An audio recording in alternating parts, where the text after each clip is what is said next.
ओम शांति। आज है 26 जुलाई 2022। सुनते हैं आज की साकार मुरली से मनन चिंतन। पहला प्रश्न है, छोटा मुख और बड़ी बात, यह कहावत किसके लिए व क्यों प्रसिद्ध है? यह कहावत परमात्मा के लिए है कि कैसे वह साधारण तन में बैठ इस छोटे मुख से तुम्हें बड़ी बड़ी बातें सुनाते हैं। गरीब निवाज बाप तुम्हें गरीब से साहूकार बना देते। तुम बच्चे भी कहते हो कि हम जबरदस्त वॉरियर्स हैं, हम रावण पर जीत पाकर सारे विश्व पर स्वर्ग की स्थापना कर रहे हैं। तो यह भी जैसे छोटा मुख बड़ी बात हुई। मनुष्य इन बातों को सुनकर हंसते हैं, समझ नहीं सकते। तुम्हारी जैसी बातें करना और किसी को नहीं आएगा। यही छोटा मुख व बड़ी बात कहावत सिद्ध होती है। अगला प्रश्न है, बाबा ने खुद को गरीब निवाज क्यों कहा है? बाबा ने खुद को गरीब निवाज अक्सर कहा क्योंकि जब परमपिता परमात्मा आते हैं तब सारी दुनिया नर्क है, गरीबी भी बहुत है, सारी सृष्टि ही गरीब है। ऐसे मत समझो रसिया अमेरिका ये सब साहूकार है, लेकिन इनके पास जो कुछ भी थोड़ा बहुत है वह स्वर्ग की भेंट में कुछ भी नहीं है। भले सभी साधन वैभव इकट्ठा किया जाए तो भी स्वर्ग के भेंट में कुछ भी नहीं। इसीलिए तुम बच्चे जानते हो कि जो राजधानी अथवा स्वराज्य स्थापन हो रहा है उसके आगे यह कुछ भी नहीं है। इतना सब होते भी सब गरीब है। स्वर्ग की भेंट में यह सारी विश्व गरीब ही है। इसीलिए बाप का नाम ही है गरीब निवाज। भारत ही स्वर्ग में कितना धनवान था, भेंट की जाती है। अभी तो क्या हालत है। तो गरीब निवाज बाप आकर तुम्हारे सामने बैठे हैं और तुमको स्वर्ग का वर्षा देने आए हैं। तो उस समय स्वर्ग स्थापन की बात तो परमपिता परमात्मा आते नहीं हैं, वे अभी आते हैं। इसीलिए उनको गरीब निवाज नाम ही शोभता है। पूरी दुनिया को पलटने वाला कौन है तथा यह सब कैसे हुआ? तुम सब जानते हो, पूरी दुनिया को पलटने वाले को गॉड कहा जाता है, लेकिन गीता में श्री कृष्ण का नाम रख दिया। अभी सिर्फ तुम जानते हो बाप हमें क्या से क्या बना रहे हैं। बरोबर हम सब विश्व के महाराजा महारानी बनते हैं। नाम ही है गोल्डन एज, सोने की दुनिया। द्वारिका माना ही सोने, सारा शहर सोने का। तो जरूर इतना अता धन होगा जो बच्चों ने साक्षात्कार भी किया है।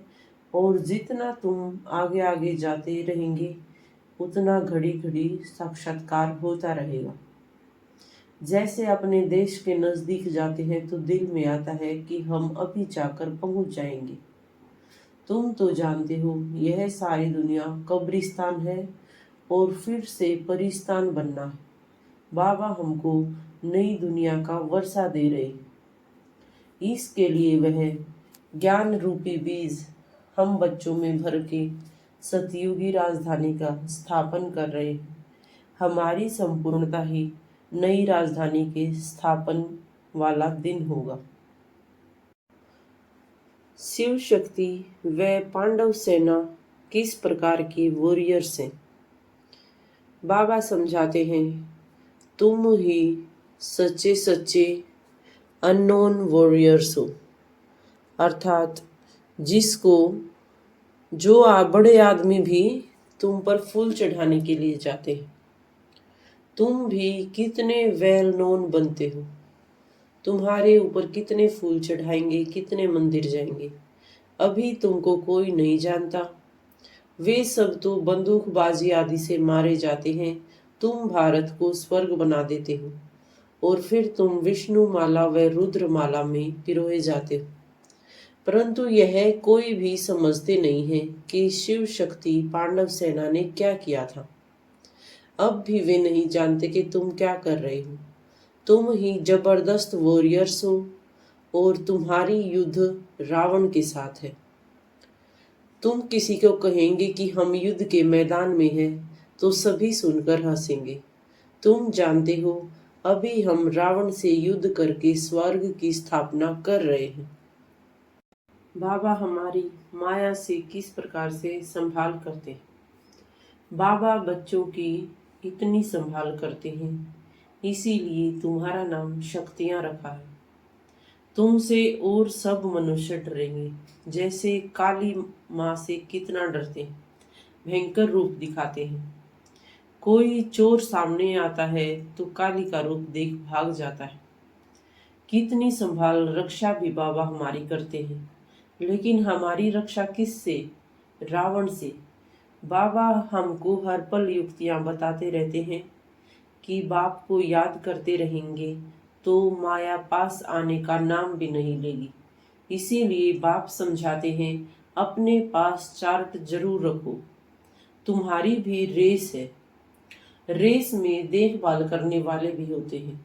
तो यहाँ पर तुम्हारी देखभाल करने वाले बाप हैं, बाबा हैं। तुमको तो सिर्फ श्रीमत पर चलना है। इसीलिए बाप कहते हैं मुझे याद करो। माया बहुत विकल्प लेकर आएगी और ऐसे ऐसे संकल्प आएंगे जो शुरू शुरू में भी नहीं आए थे। स्वप्न भी बहुत आते रहेंगे, लेकिन माया के तूफानों से डरना नहीं है। बाबा ने समझाया है इस समय सभी विकारों की चिताओं पर बैठकर जल रहे हैं। तुम्हें इस प्रकार के रावण से बचना है। पद्मापदम भाग्यवान बच्चे किसको कहा जाता है? पद्मापदम भाग्यवान वे बच्चे हैं जो सदा परमात्मा प्यार में लवलीन रहते हैं। बाप की याद में उठाया हुआ एक कदम में हमारे लिए पद्मों की कमाई जमा हो जाती है। इसीलिए जो भगवान की याद में हर पल रहता है उनको पद्मों पदम कमाई मिलती है। वे ही सच्चे सच्चे भाग्यवान बच्चे। परमात्मा प्यार में कितनी शक्ति है। परमात्मा प्यार की शक्ति किसी भी परिस्थिति को श्रेष्ठ स्थिति में बदल देती है। असंभव कार्य भी संभव हो जाते हैं, मुश्किलें सहज हो जाती हैं, क्योंकि बाप दादा का वायदा है कि हर समस्या को पार करने में प्रीति की रीति निभाते रहे। लेकिन कभी कभी प्रीति निभाने वाला नहीं बनना, सदा प्रीत निभाने वाला बनना। सदा प्रीत निभाने वाले के लिए कोई भी बात असंभव हो नहीं सकती। आज का स्लोगन है, अपने श्रेष्ठ कर्म या श्रेष्ठ चलन द्वारा दुआएं जमा कर लो तो पहाड़ जैसी बात भी रूई के समान अनुभव होगी। आज की मुरली से स्वमान है, मैं परमात्मा प्यार में लवलीन आत्मा हूँ। मैं unknown but very well known warrior हूँ। अच्छा, ओम शांति, ओम शांति, ओम शांति।